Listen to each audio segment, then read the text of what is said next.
नमस्कार दोस्तों, मेरा नाम है राहुल यादव और आप सभी का स्वागत है इन्वेस्ट राइट की एक नई वीडियो में।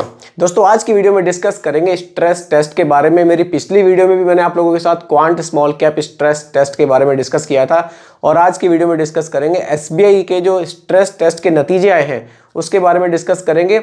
देखिए, इन चीज़ों को समझना बहुत ज़रूरी है। भी कुछ लोग कह रहे हैं कि आप स्ट्रेस टेस्ट के ऊपर वीडियोस क्यों बना रहे हैं, आप बाकी चीज़ें हमें समझाइए। देखिए, इन चीज़ों को भी समझना बहुत ज़रूरी है। इन चीज़ों को ध्यान से समझिए, इन्वेस्टमेंट में आपके बहुत ही चीज़ें काम आती हैं। तो आज की वीडियो को बहुत ही ध्यान से देखिएगा क्योंकि एक एक चीज़ मैं आप सभी को समझाऊंगा बिल्कुल सिंपल भाषा में। आइए स्टार्ट करते हैं और देखते हैं एसबीआई स्ट्रेस टेस्ट के नतीजे कैसे हमें देखने को मिले हैं। देखिए, पहले हम इसका AUM देखते हैं एसबीआई का कितना है। देखिए, एसबीआई स्मॉल कैप बहुत बड़ा AUM है इसका, 25,533.78 करोड़ रुपए का AUM हमें देखने को मिलता है, असेट्स अंडर मैनेजमेंट। चलिए अब देखिए, दो फंड्स के बारे में बात करेंगे, एसबीआई मिड कैप, एसबीआई के मिड कैप के बारे में और एसबीआई स्मॉल कैप के बारे में। दोनों को पैसा रिडीम करने में कितना टाइम लगने वाला है। देखिए, सबसे ज़्यादा दिन दर्ज कराने वाला म्यूचुअल फंड एसबीआई बन गया है। इसने सबसे ज़्यादा दिन दर्ज कराए हैं अपने पैसे को विड्रॉल करने के लिए। अगर इमरजेंसी में पैसा विड्रॉल होता है तो सबसे ज़्यादा जो टाइम लेगा वो एसबीआई का म्यूचुअल फंड लेगा आज की डेट में। ये आप समझ लीजिए, अभी तक के जो नतीजे आए हैं सबसे ज़्यादा टाइम एसबीआई ने ही यहाँ पर दिखाया है। चलिए पहले बात करते हैं एसबीआई मिड कैप के बारे में। देखिए, अगर ये अपने पोर्टफोलियो का 50% हिस्सा बेचता है, यहाँ मैं लिख देता हूँ 50% हिस्सा अगर एसबीआई मिड कैप बेचता है तो उसको जो टाइम लगने वाला है वो लगने वाला है 24 डेज। देखिए, वैसे ऐसी कंडीशन आने में बहुत टाइम लग जाता है, शायद ऐसी कंडीशन आपके सामने ना भी आए कि 50% लोग कह दें कि मुझे अपना पैसा निकालना है। ऐसा बहुत ही चांस कम है ऐसा होने के। लेकिन फिर भी देखिए, NIFM ने जो किया है ये बहुत अच्छी चीज़ है, इससे काफ़ी क्लियरिटी आपको यहाँ देखने को मिलेगी। AMFI के द्वारा ये सब चीज़ें जो की गई हैं। चलिए आगे बात करते हैं। देखिए, यहाँ 24 डेज इनको लगने वाले हैं मिड कैप को। वहीं अगर ये अपना 25% हिस्सा बेचते हैं, स्मॉल कैप को भी देख लेते हैं। देखिए, अगर ये स्मॉल कैप में अपना 50% हिस्सा बेचते हैं तो जो इनको टाइम लगने वाला है वो लगने वाला है 60 डेज का। 60 डेज का टाइम लग जाएगा स्मॉल कैप में अगर ये अपना 50% हिस्सा बेचते हैं। वहीं अगर ये अपना 25% हिस्सा बेचते हैं तो जो इनको टाइम लगने वाला है वो लगने वाला है 30 डेज का। अब देखिए, ऐसा क्यों है कि बाकी म्यूचुअल फंड्स की तुलना में इनको ज़्यादा टाइम लग रहा है।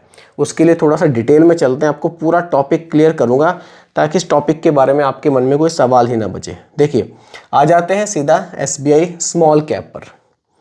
देखिए, स्मॉल कैप में अगर आपको जानना है कि इसमें ज़्यादा टाइम क्यों लग रहा है बाकी फंड्स के मुकाबले, तो आपको देखनी होगी इनकी होल्डिंग्स। और होल्डिंग्स क्या कहती हैं वो समझिए। स्मॉल कैप में इनका जो एक्सपोजर है, स्मॉल कैप में एक्सपोजर इनका बहुत ज़्यादा है। कितना है? 86.36% का एक्सपोजर हमें देखने को मिलता है और मिड कैप में मिलता है 7.2% का। तो इनका मैक्सिमम पैसा स्मॉल कैप और मिड कैप में ही इन्वेस्ट है। यहाँ इन्होंने लार्ज कैप में पैसे का एलोकेशन नहीं रखा है। इस वजह से लिक्विडिटी की थोड़ी सी यहाँ पर समय लग सकता है पैसा रिडीम होने के लिए। इसीलिए जो टाइम है यहाँ पर 60 डेज का हमें देखने को मिल रहा है 50% रिडीम्शन में। वहीं अगर मैं बात करूं मिड कैप कैटेगरी की, तो एसबीआई मिड कैप को एक बार देख लेते हैं।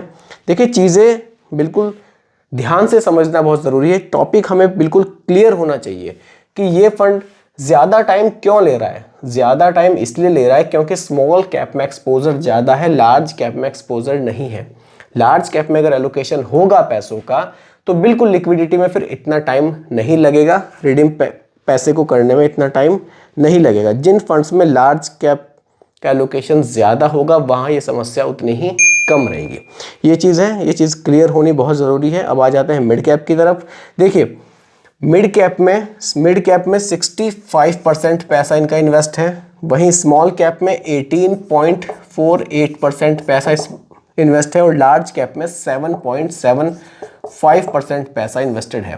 तो लगभग 8% पैसा यहाँ हमें देखने को मिलता है। कहाँ? लार्ज कैप में।